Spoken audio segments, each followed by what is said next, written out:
السلام علیکم۔ ایک جنگل کی بستی میں اللہ کا ایک نیک بندہ رہا کرتا تھا، جس کے پاس ایک مرغا، ایک کتا اور ایک گدھا ہوتا تھا۔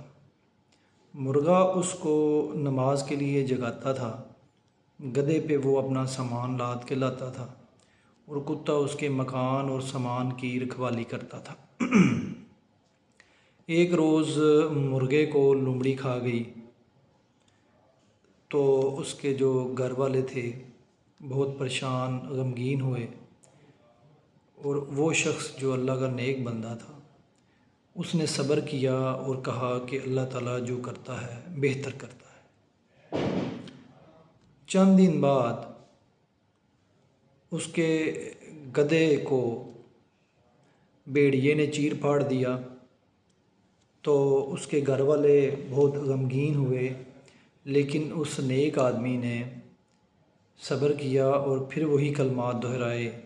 کہ اللہ پاک جو کرتا ہے بہتر کرتا ہے اور وہ بہتر کرے گا۔ اس کا جو کتا تھا وہ کچھ دنوں کے بعد وہ بھی بیمار ہو کے مر گیا،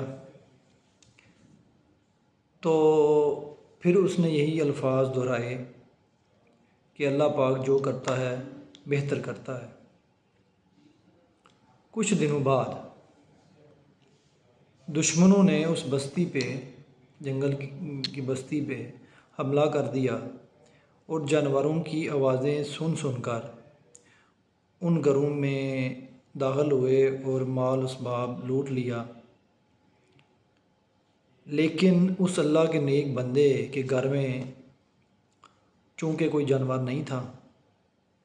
نہ ہی وہ آواز سے اس گھر کا پتہ لگا سکے، جس کی وجہ سے اس کا گھر اس ناگہانی آفت سے محفوظ رہا۔ اور یوں صبر کے ساتھ ساتھ اس کا یقین مزید پختہ ہو گیا کہ اللہ پاک جو کرتا ہے بہتر کرتا ہے۔ یہ ویڈیو میسیج میرا ان سیلاب زدہ لوگوں کے لیے ہے جو اپنا گھر بار، مال، اسباب سب سیلاب کی نظر کر چکے اور بے گھر ہو چکے ہیں، کہ اللہ پاک جو کرتا ہے بہتر کرتا ہے، اور ہمیں اللہ توفیق دے ان کی مدد کرنے کی، اور ان کو صبر دے کہ ان کے اس نقصان پہ اللہ تعالیٰ ان کے لیے کوئی بہتر اسباب بنائے، بہتر اسباب پیدا کرے۔